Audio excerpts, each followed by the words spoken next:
வணக்கம் மக்களே. இன்றைக்கி என்ன வீடியோன்னு பார்த்தீங்கன்னா, ஒரு சின்ன ரெசிபி தான். முருங்கைக்கீரை முட்டை பொரியலுங்க.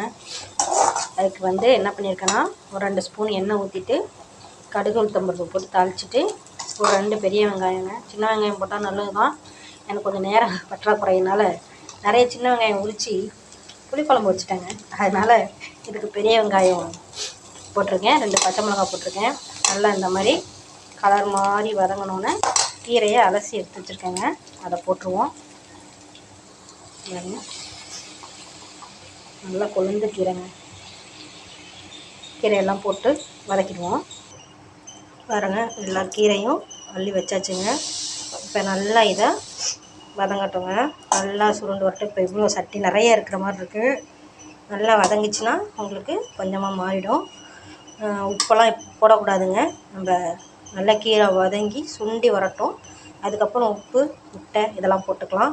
அது வரைக்கும் நல்லா வேகட்டும். மூடி போட்டு வேக வைக்கக்கூடாதுங்க. அப்படியே வேகட்டும்.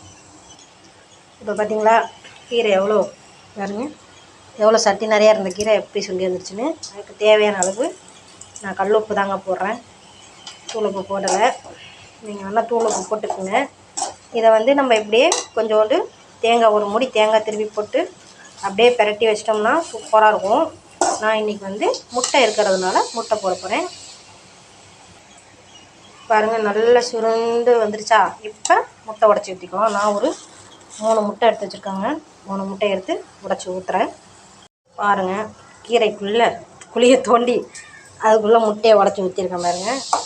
இப்போ அப்படியே முட்டையெல்லாம் கீரையோடு மெரிச்சாங்க. அப்படியே நல்லா ஃபுல்லாக கிண்டணுங்க. நான் ஒருத்த கையில் பிடிச்சிட்டே வீடியோ எடுக்கிறதுனால ஆடுது. அப்படியே ஃபுல்லாக கீரை ஃபுல்லாக அந்த முட்டை நல்லா ஸ்ப்ரெட் ஆகிடணும். அந்த அளவுக்கு நல்லா கிண்டணும். கிண்டிகிட்டே இருக்கணும். நல்லா கிண்டி முடித்ததுக்கப்புறம் காட்டுறேன். பாருங்கள், நல்லா சுருண்டு வந்துட்டு பாருங்கள். கீரையும் முட்டையும் நல்லா ஒன்றாயிட்டுங்களா. இப்படி இருக்குது. நான் 3 முட்டை தான் போட்டேன். கீரை நிறையா இருக்குது. ஒரு 2 முட்டை எக்ஸ்ட்ரா போட்டிருக்கலாம். பட் முட்டை 3 தான் இருந்ததுனால இருக்கிறத வச்சு சமாளிச்சாச்சு. இருக்கிறத வச்சு சிம்பிளாக சமைக்கிறது எப்படின்னு லேடிஸ்ட்டை தான் கற்றுக்கலாம் அப்படின்னு நினைக்கிறேன். ஏதோ எங்கள் வீட்டில் இன்றைக்கி வெங்காய புளிக்குழம்பு, முருங்கைக்கீரை பொரியல், அப்புறம் சாதம். அவ்வளோதாங்க. பாய். நெக்ஸ்ட் வீடியோவில் பார்ப்போம்.